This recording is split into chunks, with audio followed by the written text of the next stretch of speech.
is tagged, the universe always falls in love with a stubborn heart. Yes.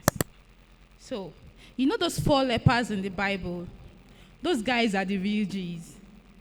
They woke up one day and discovered that they were dying of starvation. And if they walked into the city to chop life, they would be stoned to death. So what to do? Unto say them they tell deaf man, say war don't start. My people carried their kaya and stormed the city to look for food. After all die in a die. Why am I telling you this? Because I want us to make a deal.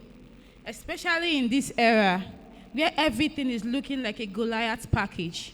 Let's make a deal. A deal to no longer be paralyzed by our fears or back away from any possibility of improving our lives.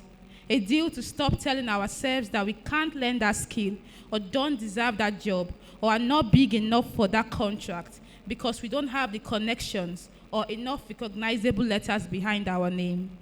A deal to wake up every day of our lives with the orientation that we deserve a seat at the big table just like everyone else.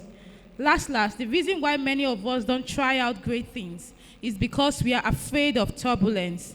But it has been proven that turbulence no dey crash plane. All na ginger. I visited the prison yard and I was amazed.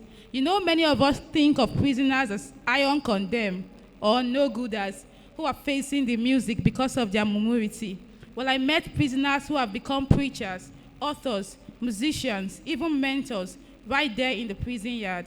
I met people who did not allow the shackles on their hands and legs extend to their minds. I saw people who did not allow their limited movement contaminate their internal freedom.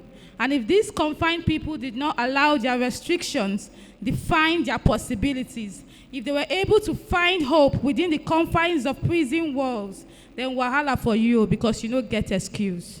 Bottom line, I want you to make a deal to be better, to not shy away from challenges and unfamiliar heights, but to embrace them as they come, regardless of your background, social status, or account balance.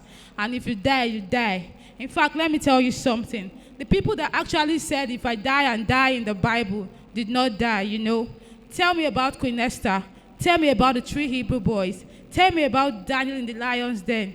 Forget. In summation, your challenge is not an accident to God. And no matter the weight of elephant, it no fit cause earthquake. May we be great.